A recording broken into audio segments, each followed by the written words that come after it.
കണ്ടോ, ഇതൊക്കെയാണ് നമ്മുടെ പയർ കൃഷി. കപ്പ. ജുബയാണ് ഇതിൻ്റെ മെയിൻ ആള്.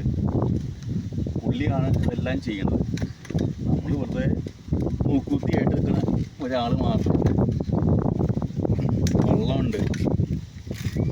അതിൻ്റെ കൂടെ തന്നെ അതിൻ്റെ മോട്ടർ ഇപ്പോൾ ചൊവ്വാഴ്ച നാളെ കൊണ്ടുവരും. അതും കഴിഞ്ഞ് കഴിഞ്ഞാൽ പിന്നെ തക്കാളി കൃഷി, കപ്പ എല്ലാം ഉണ്ട്.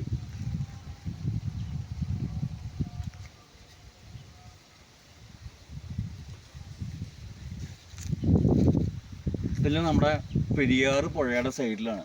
പെരിയാർ പുഴ നിങ്ങൾക്ക് കാണുന്നതിന് കാണാം.